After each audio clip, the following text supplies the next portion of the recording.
Welcome to Conversations with Marius Dosinescu. On this podcast, I sit down and interview the top SEO and e-commerce experts to bring you the latest insights and strategies for improving your online presence.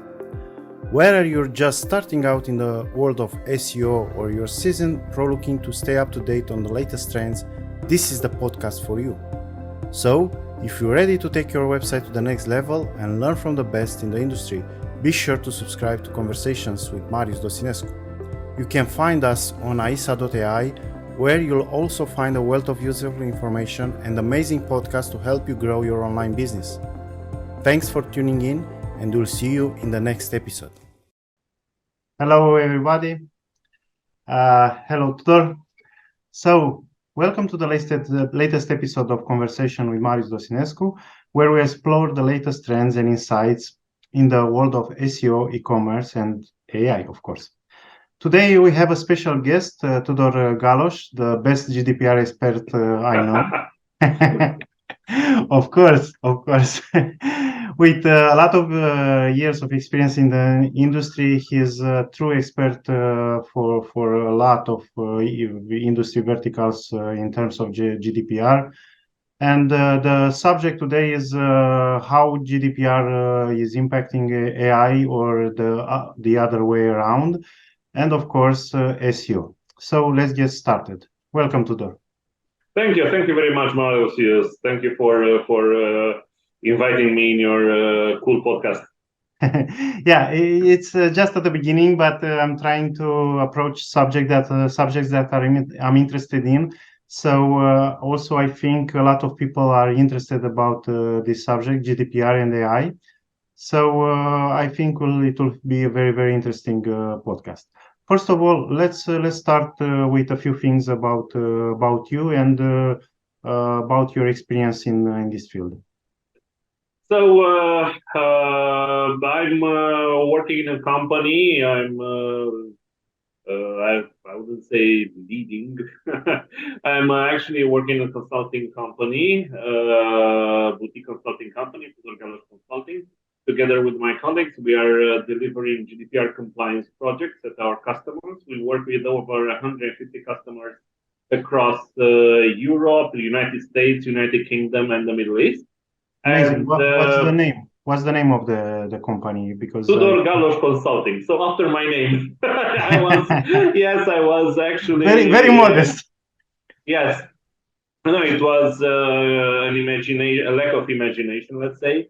And anyway, we gathered the team. Now we are working in multinational projects.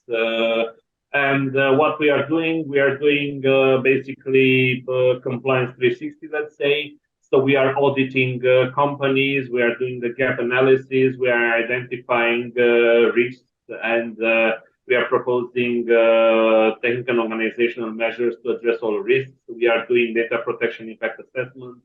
We are doing training, we are doing procedures and policies and recommendations. We are doing privacy notices and, of course, data breach management, including escalation to relevant authorities. Of course, we are doing due diligence for companies who want to purchase other companies or who want to invest in other companies. And as well, we are working with a lot of startups who want to receive investment in terms of addressing all GDPR risks and doing what is right in order to increase the value of the company. Because every liability in the end directly affects the value of the company. So it's all about money here and investments. And especially in these days, it's really super important to not only be compliant, but actually understand how GDPR helps you receive more money, improve your cash workflow, and actually improve your finances, including profits. I can confirm, Tudor. I was a client of Tudor's and his company, and I can say after we discussed and after we implemented all the procedures and everything, I slept better. So I felt prepared for the meeting with data protection. So congratulations. It was like a sleeping pill for me. Thank you. Peace of mind as a service. Yeah. So in the end, everybody, we assume that everybody knows about GDPR, but let's start a little bit in the beginning. What's GDPR and how this impacts the companies, and of course, what is the area they are impacting? So GDPR, or General Data Protection Regulation, it's an European Union regulation which entered into force on May 25th, 2018, almost 5 years ago. European Union has two sets of legislations, let's say. One is directives and the other one is regulations. Directive is a law which is approved by the European Parliament and needs to be adopted by every country, but each country has a number of years to adopt it, to localize it, let's say, to adapt it to the local legislation, while the regulation is much tougher. So the regulation just enters into force at a certain date. It's the same in every country. What every country can do is use some local legislation to translate into the local legislation certain specifications of GDPR, like, for example, the age of minors. When a parent needs to provide consent on behalf of the minor, of the child, basically every country can decide between the age of 13 and 16 when the parent needs to, by the age of which the parent needs to provide consent on behalf of the minor, and some other, let's say, local flavors in terms of how and what are the cases where data protection impact assessment needs to be done, local specifications related to certain fines which should be given to local authorities or public agencies, so state-owned agencies and so on. But let's say, that's the only level of independence that the country has in terms of the regulation. So regulation becomes something really, really important. So it shows how important data protection is. In these 5 years, we have numerous investigations performed by the data protection authorities. That's one question I wanted to ask you about. What are the fines that actually there are already 5 years now?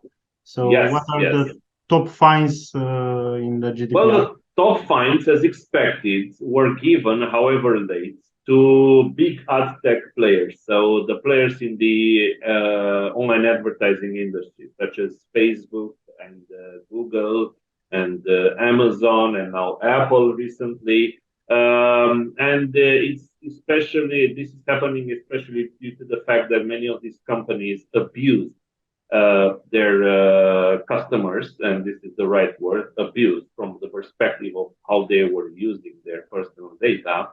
And only now, basically, after a long legal battle, Meta, for example, was fined 10 times higher than the initial fine which was given by the Data Protection Commissioner in Ireland.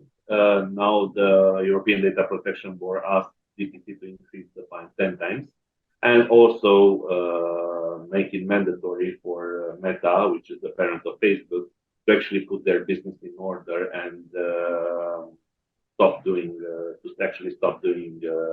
the illegal things they were doing to their customers, such as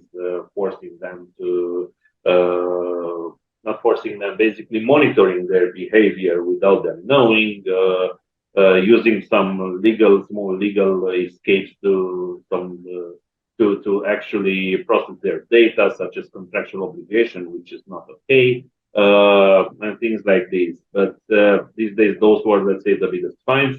The next fines were related to data breaches, really big data breaches that happened in many companies, such as Uber, Marriott, British Airways, and so on. And the other ones were the other big fines, which are given in Spain and France, especially, were related to the fact that certain companies, especially in the financial sector, used what is called dark patterns to trick users, or to not to tell them everything about how they were processing their personal data. So lack of transparency and data protection by design and by default. They didn't respect these important principles. That's really key to understand what they were doing wrong in order to avoid actually receiving not only a fine but also some really tough corrective measures.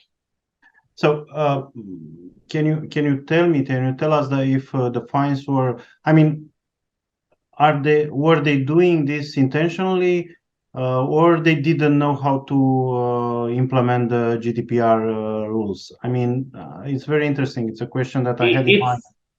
It's both. It's both.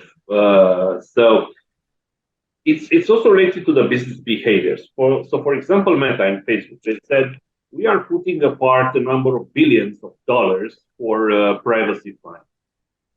Meaning they knew that they were doing something wrong, and when you put this money aside, means you know you'll be fine. So, but the main thing to understand here is that the fine is not the worst thing that can happen to you, and this was learned the hard way by a mobile operator in Italy, which not only received a big fine of many millions of euros, but received a corrective measure that they had to delete the entire database of marketing persons, basically delete everything they knew about their Italian customers because they collected the data illegally. So when you're looking into perspective, yeah, the fine, you need to pay the fine, but for example, if you serve that money in the bank, it's okay, you expected it to pay.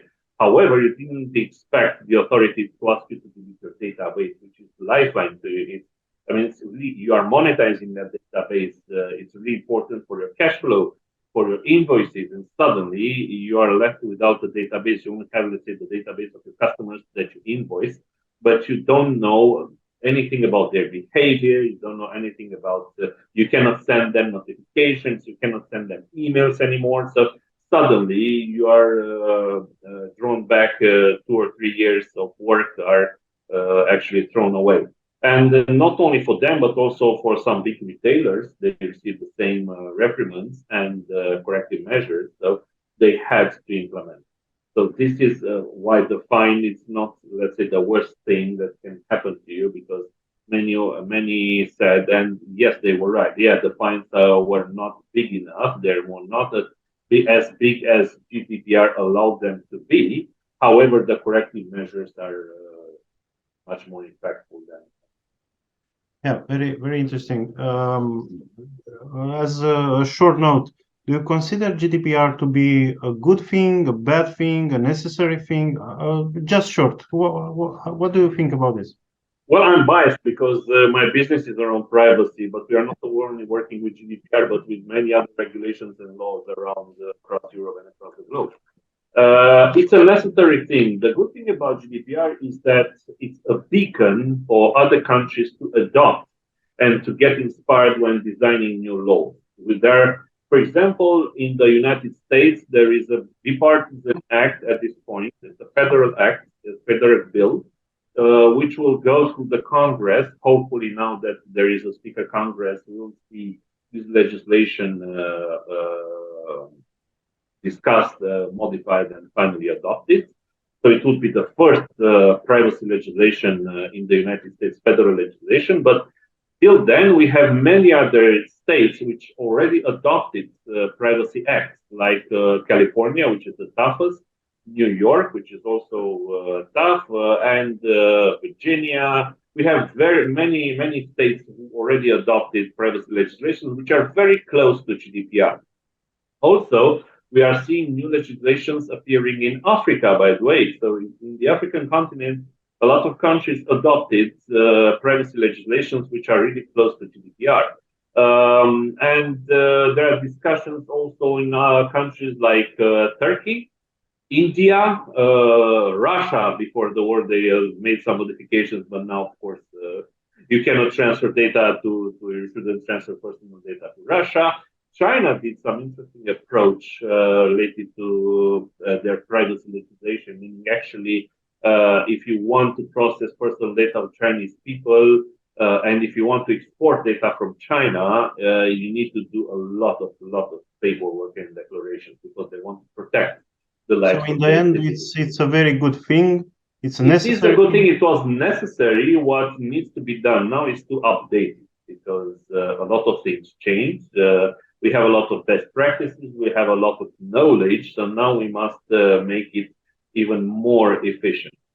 I wouldn't say tougher, but more efficient, because many companies mistakenly believe that GDPR is about consent and about doing consent dialogues on websites, which is not. It's not what GDPR is about. I mean, and we've seen this especially in the ad tech industry, where, for example, European Data Protection Board, but the movement started from the Belgian Data Protection Authority, invalidated the model which is used by all ad tech players, or by most of them, which is called TCF 2.0, Trusted Consent Framework, which was proposed by the Internet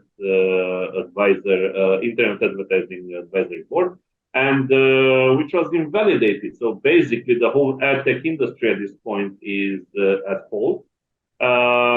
This is why you need to update the legislation, because you need, first of all, to see how you treat these cases.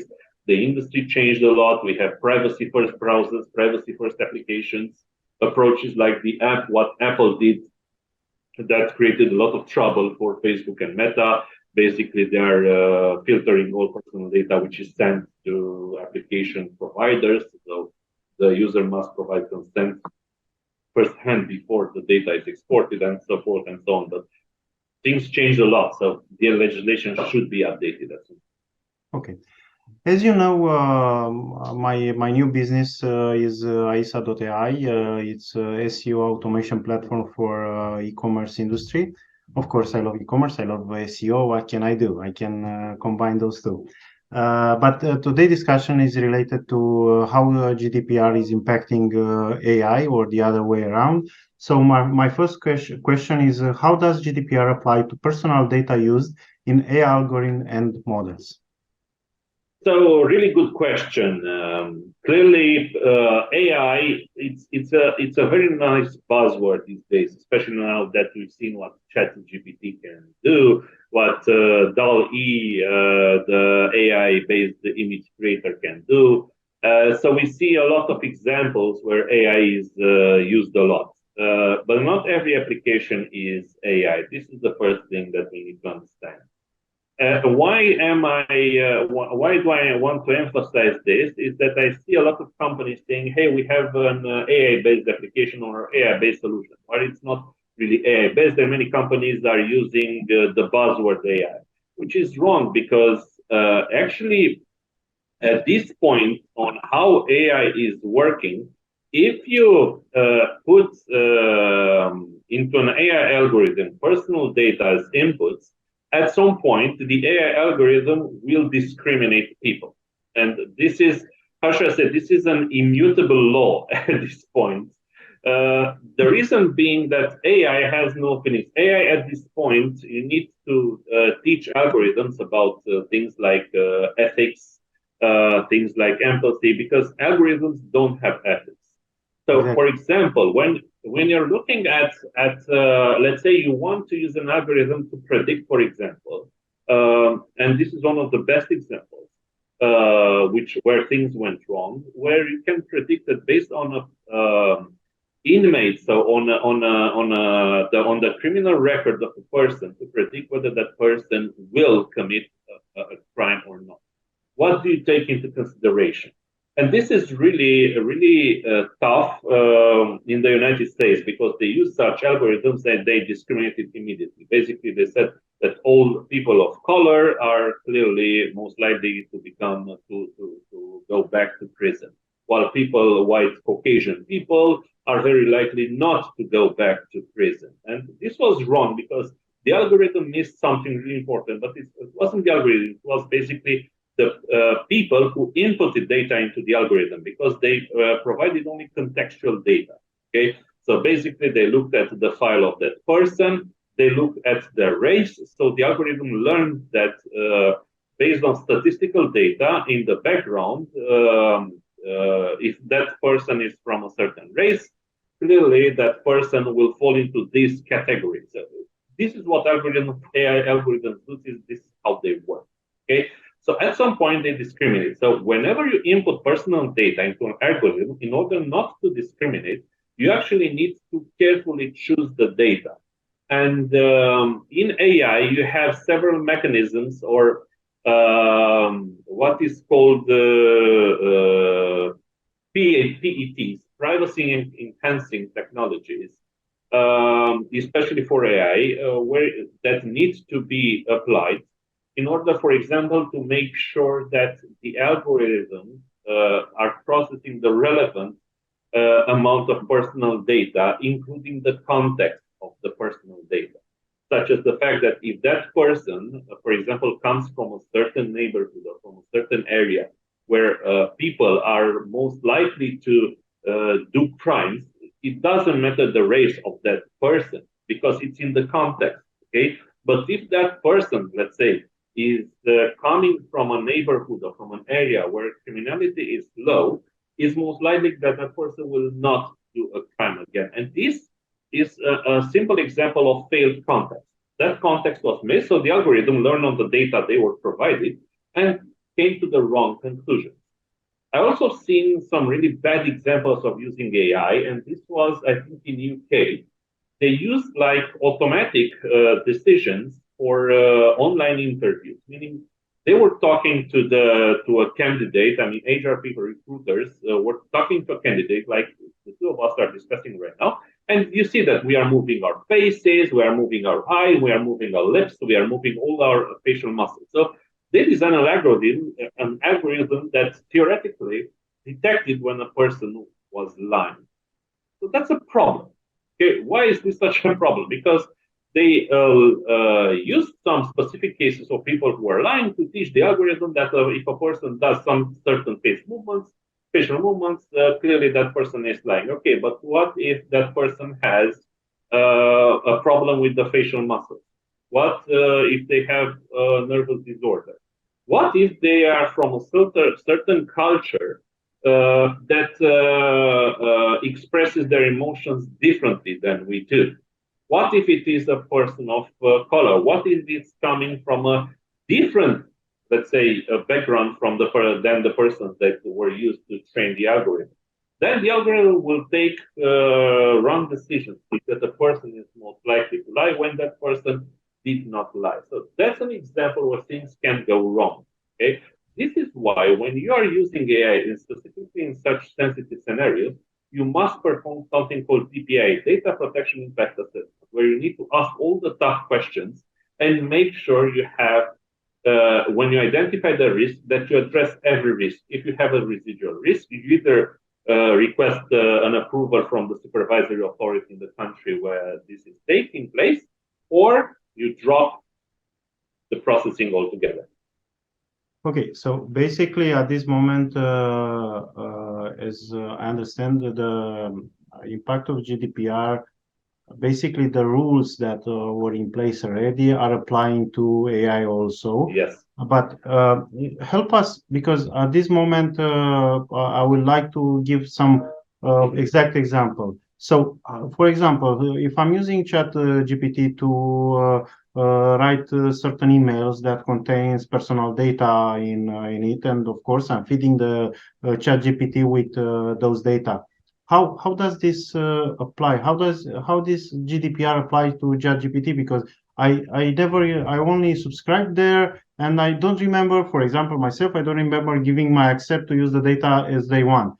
Just the fact that they can use the data to interpret or something like this, but I don't remember, for example. Well, it's very interesting that you asked this question. ChatGPT is a very interesting instance of an AI algorithm because ChatGPT, for example, is not connected to the internet. I mean, the knowledge database that ChatGPT is doing, it's a static database. It's a snapshot of, I wouldn't say a snapshot of the internet, but it's deprecated data, so it's not live data on which the ChatGPT is querying. It's a demo, in fact, more or less. It's very limited. It serves a lot of BS, and this is said by their. In fact, this is actually said by the ones who programmed ChatGPT. I mean, don't expect it to be a version of truth. It's not. It's a demo. This is first of all. Second of all, ChatGPT should use should have a DPIA when it will be at some point connected to the internet. What was really scary, for example, was that, okay, Microsoft said, hey, we are thinking of connecting ChatGPT to Excel and Word. This is when things tend to get scary, because such an algorithm can read the way I'm editing a document. I'm working on a document, which is very personal. The words that I'm using, the things that I'm putting there. If I'm writing, for example, a blog post on my in Word, such a monitoring algorithm will learn my style, to imitate my style. A few days ago, Microsoft announced a new algorithm that is able, a new AI algorithm that is able to recreate the voice of a person just by using a 3 seconds snippet of that person's voice. So just by using 3 seconds, that algorithm is capable of imitating that person's voice. I mean, yeah, it sounds amazing from a research perspective, but if you weaponize this, it's kind of scary. Really, it's kind of scary, Tudor. Yes, and this is when things can really go wrong. So this is why you need to do the so-called risk analysis. Now, above the GDPR, you will also have some new legislations coming soon. One of them is the Artificial Intelligence Act, which was corrected after numerous feedback received from people, including from me. We provided the EU legislator with a lot of feedback related to AI definition and so on. AI acts will be, if you're an AI designer, you will need to, clearly, you'll be impacted by this legislation, because you need to, first of all, categorize your AI algorithm as high impact, low impact, and so on. Basically, whether you will be discriminating people using this algorithm in sensitive scenarios or not. And if you're doing a high impact, you will have to work with the local authority, which will need to be either created, either it will be the supervisory authority for data protection, to check whether you are at risk of creating a negative impact in the lives of people. Okay, so this is how serious it is. You will need to submit the algorithm for inspection and approval. It's just like you would be creating a car. Okay, not every person can create a car and start selling it. Okay, you need to send it to an authority for review. The authority decides that whether this respects the requirement of the local legislation in terms of how it brakes, if it has all lights, if those lights can be seen by people, and things like this, because you're putting people at risk. The same with the algorithm. I mean, the more complex the algorithm, the more complex the process of approval will be in the future. Okay, so it's not only GDPR here. We will have really tough legislation where AI creators, depending on the severity of the impact of the algorithm and of the risks associated to different persons, will need to be approved, examined, and monitored. This is also important. It will need to be monitored. Based on this AI Act, what steps should be taken to ensure compliance with GDPR, and when collecting, processing, of course, and processing and storing personal data for AI development? I mean, exactly like you said, an AI developer, what steps he should take to protect himself from GDPR and also to protect the data, of course? So the first thing you always need to ask, what can go wrong? Who can I hurt? Okay.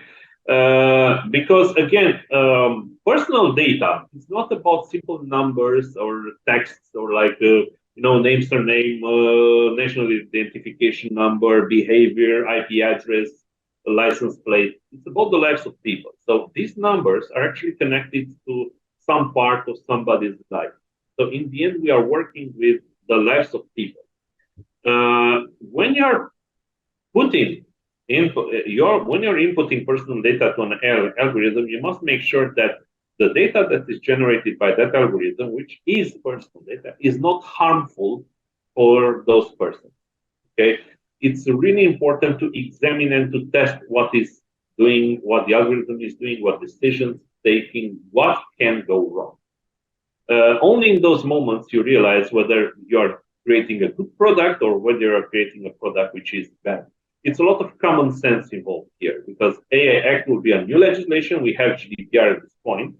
The GDPR is requesting you to do some things to create a data protection impact assessment. Also, what is really important is that there is an article in GDPR, Article 22, I think, which is forbidding you from taking automated decisions, algorithm-based automated decisions related to the lives of people with some exceptions. Exceptions being that person provided an explicit consent after it was fully informed about the risks, whether there is a contractual obligation, but even at that point, you must make sure that the risks are minimized, and similar requirements. But overall, there is a general interdiction to take automated decisions related to people, personal data using algorithms, of course, with some exceptions. And this is one of the best written articles in GDPR, fully explained. There are some really important guidelines. But what you need to understand is that, you need to make sure that actually you're not doing harm to people. Let's take an exact example. For example, I'm using ChatGPT for myself, for writing emails, maybe some legal contracts, things like that. I'm playing around. Maybe Microsoft will implement it in Word, whatever. Of course, I have given them the right to use the information to improve the model. Let's say you are entering in the same model, ChatGPT, and you want to find information about myself. So because I have given the accept to use my data and my information, you can find out, and it will be a data leak from the perspective, from my perspective, will be a data leak.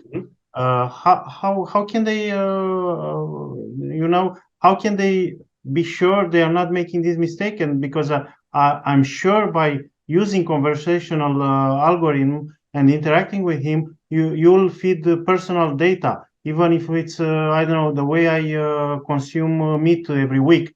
This is a personal data from my point of view, but they can use it and they can share it actually because I give them the consent. And the GDPR law should regulate this. Am I wrong? Exactly. What's interesting about the example of ChatGPT, which is a conversational algorithm, and the behavioral one, is not an exact science. So don't take for good whatever ChatGPT is serving you because it's conversational. It's not factual. It's not statistical. I mean, it's providing with a lot of BS, and this is clearly explained by its creators. However, what's really scary is that in terms of algorithms, because they are learning, the learning process is not similar to the human learning process, completely different. You have assisted learning, unassisted learning, and the federated learning now. Mathematical learning, basically. Yes, it's pure mathematics over there. It's statistics. So you need all the corrections are done in execution. This is why ChatGPT came out with this demo. This demo is very, very expensive. I mean, at this point, there are lots of millions of dollars thrown every day on just keeping up. Around $3 million per day. Yes, but what's really important is that mistakes appear. I mean, mistakes were identified, they were corrected. But this is what's scary about the algorithms. It's like you will find out only when a mistake is happened. Just to give you an example, ChatGPT was created with what is called input filtering. Basically, you cannot ask ChatGPT to teach you how to kill people, how to, I don't know, set up a bomb, how to commit a terrorist attack with the biggest impact. Because if that would be the case, you could ask ChatGPT, hey, ChatGPT, I'm in Paris, I want to set up a bomb. Where should I set it up for maximum efficiency? And ChatGPT, in the worst case, might provide you with a really good answer in terms of monitoring the traffic and actually understanding when is the highest impact. But what some Italian researchers did, they tricked ChatGPT into providing them exactly such type of answers. Because they asked ChatGPT to create an alter ego bit, and question the alter ego. Basically, it wasn't a question directed at ChatGPT. So the Italian researchers created some prompts where they asked, "Hey, ChatGPT, create an alter ego of yourself. It's also an AI algorithm, blah blah blah blah blah." And at some point, they said, "Hey, ChatGPT, ask your alter ego what would be the best terrorist attack. Ask your alter ego how it would see the designing of a nuclear bomb." And suddenly, ChatGPT provided all the correct answers. Okay, this is what's scary. Okay, at that point, the researchers at ChatGPT learned about this because this was a white hat hacking. The Italian researchers did not publish the prompts. They sent the prompts to the researchers at ChatGPT, and they made the corrections. But this is one of the things that can go really, really wrong. Okay, and it's not only about ChatGPT. Whenever you're designing such an algorithm, you should ask yourself about the database it was used, about the inputs, the learning database that is being used, and things like this, because you can never control all the factors, but at least what's under your control, you should make sure that you're doing the right due diligence to make sure that you're not doing harm to the people which will be using the algorithm. Tudor, sorry for interrupting. So basically, they are not using my exact data. They are using only the metadata with me as a mathematical model to teach this. So basically, I should not be concerned about my personal data because they cannot associate and they are not associating the data with me. Yeah, but just to give you an example, they are learning, let's say, a lot about you, and you have something specific. You had, I don't know, you had a specific business, okay? And since ChatGPT is learning a lot about you, of course, I cannot ask ChatGPT about Marius, but I can ask ChatGPT about the person who was born around your date, who had such a business, providing that algorithm with some specific information about yourself, which at some point it becomes not necessarily unique to you, but probably with increasing the probability that that person is you. Now, there is a research which was done in UK, I think in 2019, by Imperial College of London, where they identified, so again, this was almost 4 years ago, just by using 11 descriptors of a person, excluding name, surname, birth date, and I think also excluding gender, just by using 11 descriptors, such as PT, car driven, and things like this, they were able to identify every person in one of the states of the United States with a 90+% accuracy. I think 99%, just by using 11 or 15 descriptors. And if I'm providing the algorithm, let's take the case of a person with blah, blah, blah, these descriptors, what would that person like to eat? Would like to be served? What's the interest of that person? And I could use this to manipulate you, let's say, or people like you. Without knowing me directly, without knowing my name, but you can target me using those information. Yes, that's the risk. That's a really high risk when you are taking into account these probabilities, because at this point, the algorithms, if just by providing the algorithm with 5 or 6 descriptors, I'm able to have a 60 to 70% accuracy, which is satisfying for me. Okay, for the algorithm, it's not, but for me, I'm targeting you at that point. Okay, but let's define what is personal data in terms of this conversational AI ChatGPT. What does personal data means in this case? So the definition is that personal data is everything or anything that can lead to the identification of an individual, not necessarily by you. The definition is very wide in this matter, because you don't have the concept which is used in the United States, personal identifiable data, or PII. You have everything. So like the person in the conversation having an orange T-shirt. Okay, it's enough. It's me. You don't need to know my name. You don't need to know my phone number, my birth date. It's like just by using such an expression, you provided someone or an algorithm with personal data. Okay. So in the context of AI, personal data is anything or everything that can be used to re-identify an individual or to identify that individual, directly or indirectly, not necessarily by yourself. Wow. So my mind is blowing. Okay, in GDPR, I have the right, like a person, to get my data to another provider. Yes. Data portability, the right to data portability. How can I transfer my data from an AI to another? It's mind-blowing question. It's a very good question, and this is exactly why in GDPR you have this right to portability. Because many companies are becoming what is called data brokers. So they are collecting a lot of data about you, which is then being sold. Sold in terms of California, what CCPA, California Consumer Privacy Act, is saying, defining selling as actually even a simple transfer of data to somebody else for some benefits, not necessarily actually a sale of money.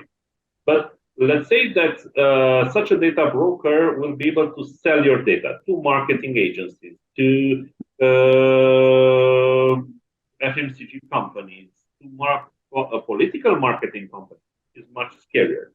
And they don't even want to know who you are as a person, but how they can contact you via social media, via interests, via what you're watching on TV, via your favorite shows and things like this. And if you want to transfer your personal data, one of the things that many of these data brokers will tell you is that, hey, I can't find all of your data. And they would be right, because sadly, this is how big data works. In the unstructured data, which is flowing, you have these companies are, especially when they're monitoring real-time data, they cannot provide a structure to the data which is flowing into the data lake, the so-called big data lake. Because you might have data from your smartwatch, you might have data from your car, you might have data from your phone, you might have data from your computer. And everything is flowing in different data lakes, which then are, let's say, reunited, and some algorithms might try to reassemble them. At this moment, since the quantity of data is huge, no algorithm can do this, not even something like ChatGPT. You don't have the power, okay? You don't have the mechanical power. This is what quantum computing hopefully will manage to do. But so how I will get my data to another provider? This is what people tried. Was a legal battle with Google. When Google said, especially related to Google Analytics, that, hey, I cannot identify in my database what, let's say, Marius Dosinescu has. Okay, I know his Gmail account, maybe I know his preferences, but I don't know all the sites that he navigated, or for example, the sites where he navigated using his incognito mode. Okay. However, in incognito modes, data is still being provided to players like Google, because they see your IP address, they see you're not an author, you have the same IP address, they might match your behavior based on what you're choosing. If you're, let's say, you're moving to another computer or another terminal or another network, they might still be able to track it down with a certain probability. But this data is being flown into the data lake, where it's being categorized, okay, at some point. But they are not categorized as fine as Marius Dosinescu. In theory, an algorithm could find all your data, but at this point, they cannot do this. So whenever you're requesting, for example, hey, I want to export my data to another provider, they can actually give you the data which was generated by them knowingly about you, but not all the metadata which, let's say, is particular to the algorithm, or which is trade secret, let's say. That cannot be given, okay? And its interpretation cannot be given. So even this right to portability has some limits. You can provide what is being generated by the algorithm as contractual obligation, as consent, but for example, not everything which is under legitimate interest, let's say, or when they are generating temporary data for your account, and so on. But the biggest problem is not this; it's the transparency. AI algorithms are working like black boxes. You don't know necessarily what is happening inside, not even the creator of the algorithm knows, because this is statistics, it's mathematics, it's living and breathing. You don't know exactly what's happening underneath the hood, Okay. except some theoretical level. So basically, they have to provide me the data, but at this moment we don't know how this will happen. Yes, and not all the data. Only the data which is under certain requirements, such as you gave consent or it's a contractual obligation, and similar things. Not everything. Let's dive into another question, because the subject is very interesting. For example, I'm having a discussion, written or spoken, with an AI, and after a while they start to serve me advertising based on that conversation. How this GDPR applies to this? It's the same, like I have given the consent for everything, or they should be careful regarding the way they are sending the advertising to me. Clearly, they should be careful, because first of all, the consent needs to be informed. So they need to tell you exactly what personal data they are processing from you. Because yes, they might say we are processing only what you're giving to us, but in reality, they're monitoring your IP, location, device, resolution of the device. They're monitoring your clicks, where you're clicking, how often you are clicking. I mean, they're monitoring a lot of data about you. And they need to tell you this, okay? First of all. Second of all, the consent needs to be freely given. I mean, there is no such thing as consent for everything. The consent needs to be very specific for a certain processing purpose, which must be limited. This is required by GDPR. It cannot be a marketing purpose. You need to be really explicit here. You need to tell, yes, we are doing this for a newsletter, or we are doing this for an SMS campaign. We are doing this to contact you via Facebook Messenger and similar. And needs to be collected, needs to be demonstrated that it was collected, so it needs to be logged. The consent needs to be logged. So yes, they can provide you with advertising. A lot of people will say, yes, I want to receive, I don't know, not contextual advertising, but I want to receive information about what I would be thinking that I need at some point in time. Okay, but you need to be very careful, because again, if this data falls into the wrong hands, bad things will start happening. Like, you'll be targeted with political messaging, with things that scare you. For example, like a lot of pharma players are targeting young mothers with different medications for their children, saying that, hey, did you experience a disease that your kid avoids getting sick now, and things like this, which is not good, because this is really, really, really targeted at mothers or young mothers who have toddlers or babies, and they are scaring the hell out of them, which is not. Yeah. So basically, in this context, can they serve me advertising on whatever they want? So it's scary. Let's make a disclaimer. Like on the news, be careful. The next images can affect you, and so on. What will be the disclaimer in terms of GDPR and using the ChatGPT or other AI tools, conversational AI tools?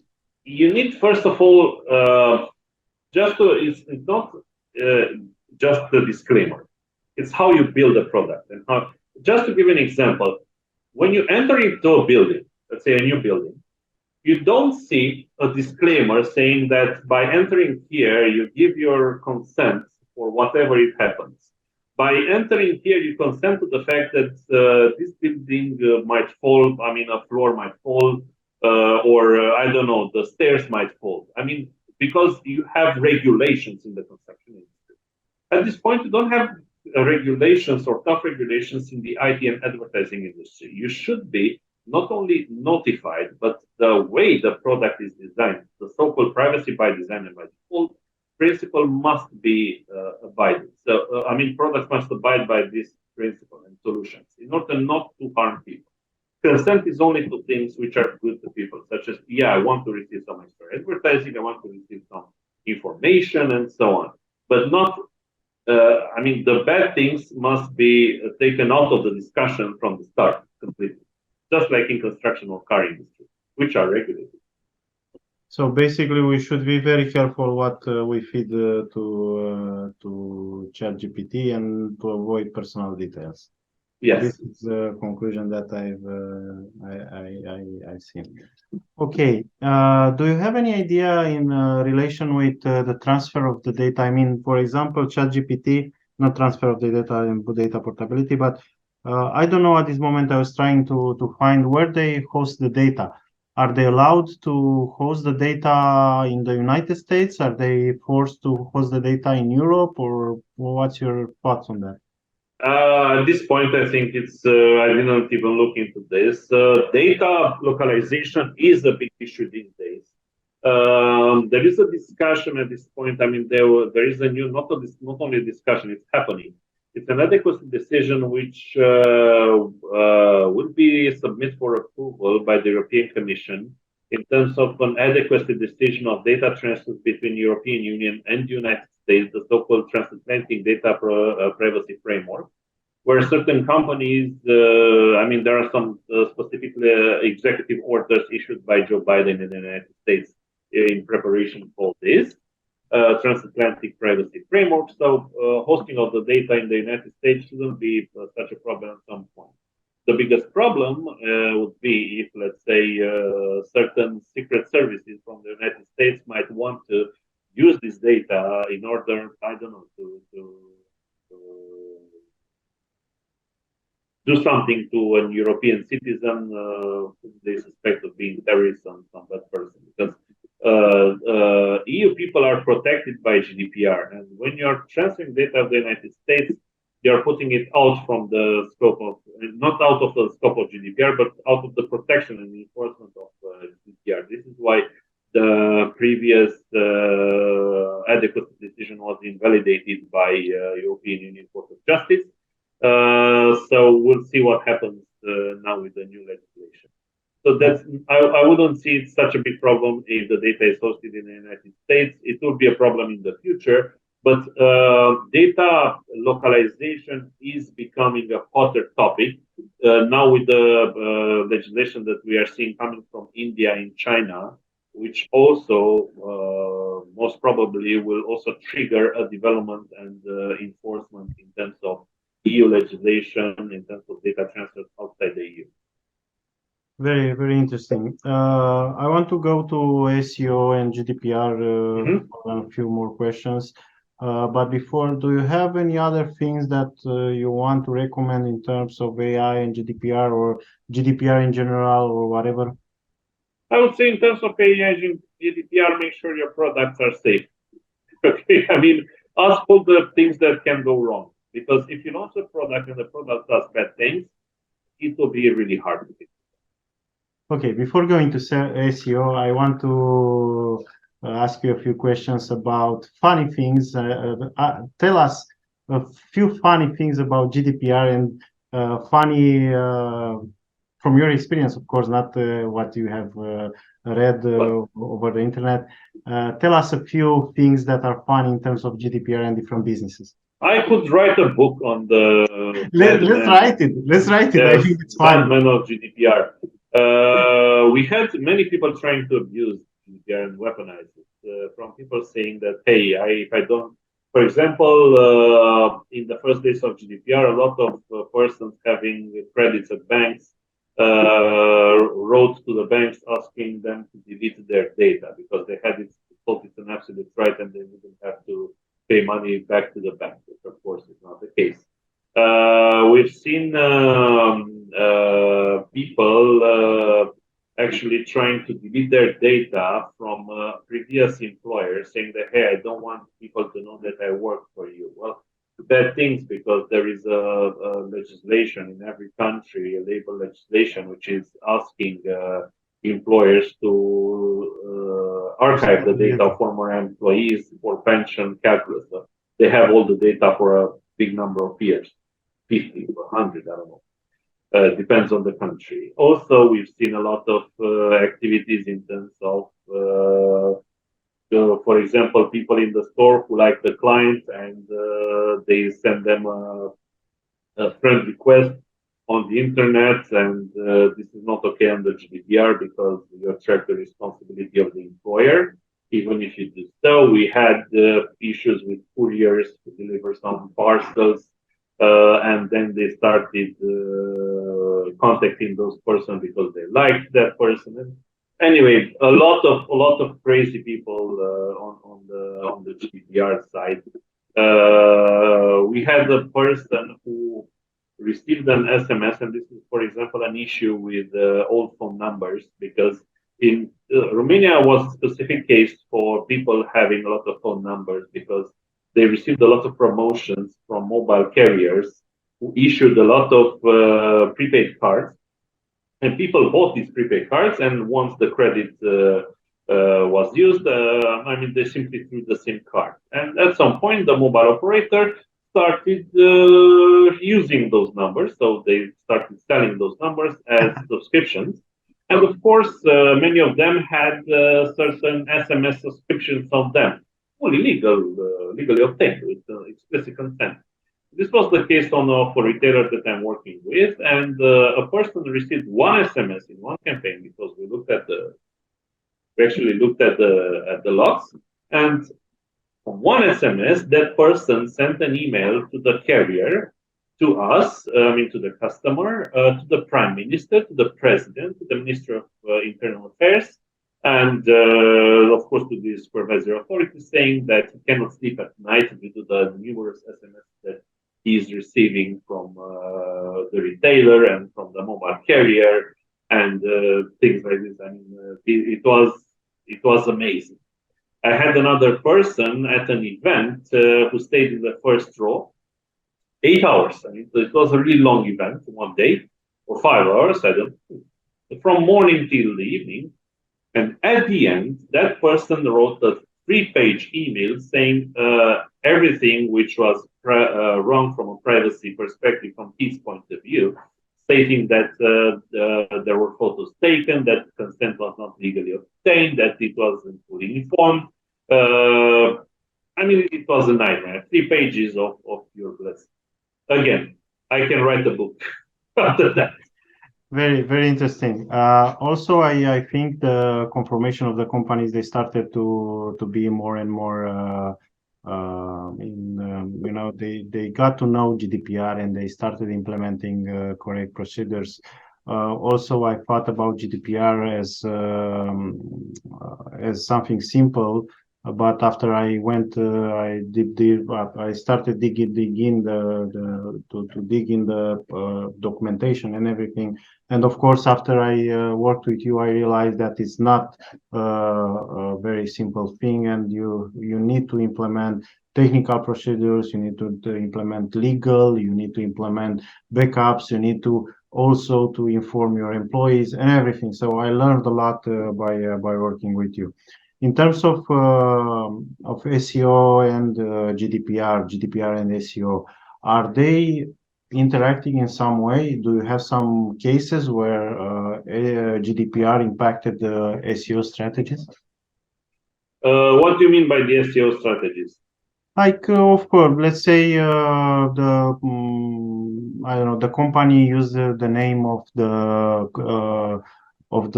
employee and publish him on the website and things like that.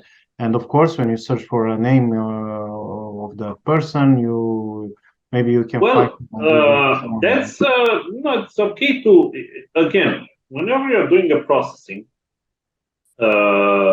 if you're doing employer branding, for example, first of all, you need to understand that that employee has rights. So, and also you cannot ask for consent in this specific case because it wouldn't be freely given. So whenever you're using, you must first of all allow that person to express their objection because it's basically interest. Also, when you are doing this processing, when you're doing a legitimate interest-based processing, you need to do the so-called legitimate interest assessment. So first of all, can you obtain similar results without processing personal data at all? This is the first question. Second question, are you processing the minimum amount of quantity of personal data? I mean, actually, what are you exposing in the photo or movie and so on and so forth? And last but not least, you need to make sure that you are not infringing on any of the rights and liberties of that person. Or if you are, actually, the legitimate interest is much powerful, much more powerful than the liberty and freedoms and rights of that person. But what is really important, just to give you an example, if you're taking photos at a certain event and you're using legitimate interest for taking those photos, perfectly okay. In some cases, of course. If you're taking photos of people eating, that's not okay because those people at some point might feel humiliated. You're not looking at your best when you're eating. Okay, that's the truth. I mean, so it can be humiliating. Also, you need to make sure that you're putting the best photos of people there because if people don't look good on those photos, they will feel humiliated. So, and they will feel their intimacy violated. So, of course, this is when trouble starts. This is when complaints start to happen. And in order to avoid this, make sure you're curating those photos. Let's say. I mean, if you're putting, let's say, the photos of your employees on your website, first of all, you need to ask yourself why. Are those people who are interacting with customers? These people are interacting with the visitors of the website, or just want to brag? Okay, it's okay to brag that if you have some superstars on your team, but first of all, you need to make sure. Yeah, do I need to put those photos or put information about my employees on the website? Are they generating leads? Are they?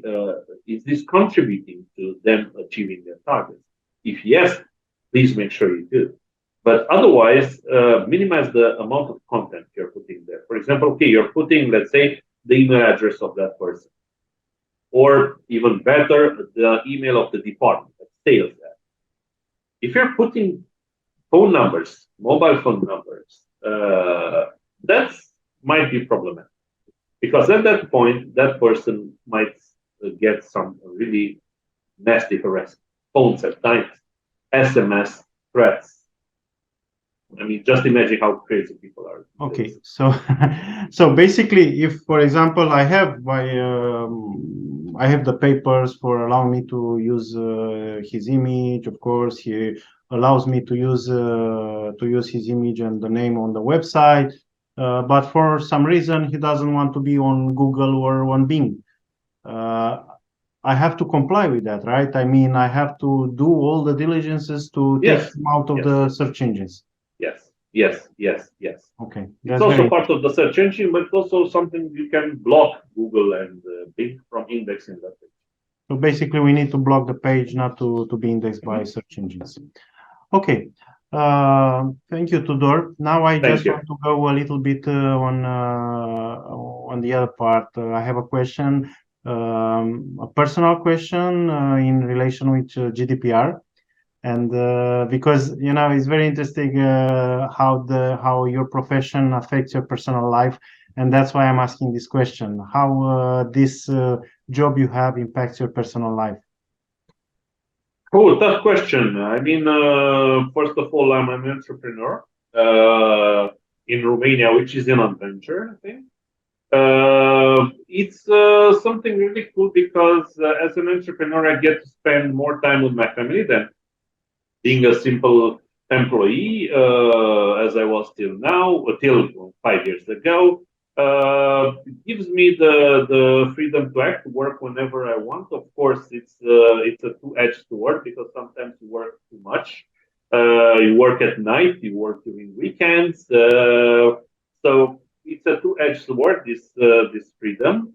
And in terms of my job, specifically as a consultant, it really helps because you meet a lot of really smart people.